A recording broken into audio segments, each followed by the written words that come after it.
নবী সাল্লাল্লাহু আলাইহি ওয়াসাল্লাম ইরশাদ করেন, আল্লাহ পাক কিয়ামতের দিন আমার উম্মত হইতে একজনকে মনোনীত করিয়া সমস্ত হাসরবাসীর সামনে হাজির করিবেন।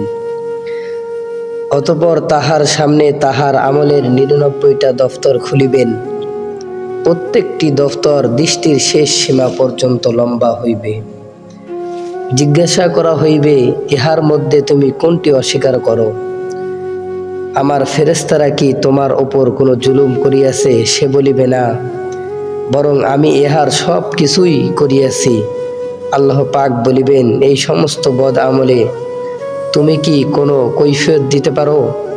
সে বলিবে, কৈফিয়ত দেওয়ার মতো আমার নিকট কিছুই নাই। ইরশাদ হইবে, তোমার ওপর কোনো জুলুম করা হইবে না, আমার নিকট তোমার একটা নেকি আছে। অতঃপর কাগজের একটি টুকরা বাহির করা হইবে, যাহার মধ্যে লেখা রহিয়াছে, আশহাদু আল্লা ইলাহা ইল্লাল্লাহ ওয়া আশহাদু আন্না মুহাম্মাদান আবদুহু ওয়া রাসূলুহু।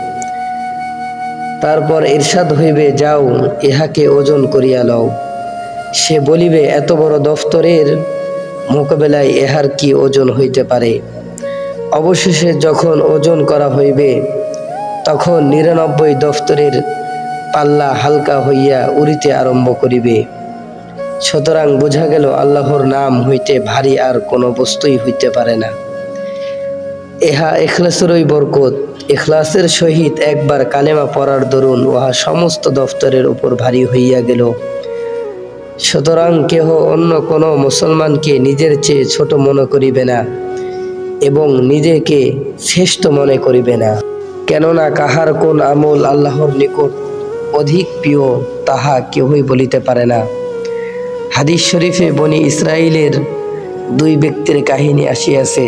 তার মধ্যে একজন ছিল আবেদ, অপরজন পাপী। আবেদ ব্যক্তি সর্বদাই পাপী ব্যক্তিকে ন্যায়ের দিকে ডাকিত, কিন্তু সে বলিত, আমাকে আমার আল্লাহর ওপর ছাড়িয়া দাও। একদিন ওই দরবেশ পাপী লোকটিকে বলিল, কসম আল্লাহর, তুমি কখনো ক্ষমা পাইবে না।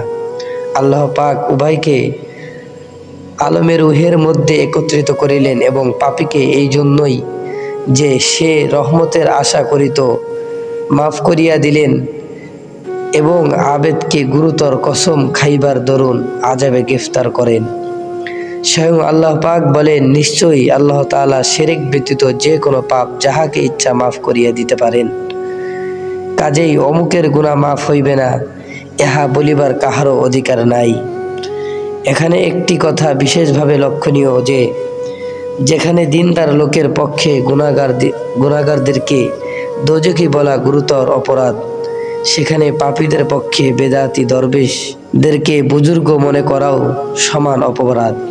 হাদিসে বর্ণিত আছে, যে ব্যক্তি কোনো বেদাতির ইজ্জত করিল, সে যেন ইসলামকে ধ্বংস করার ব্যাপারে সাহায্য করিল।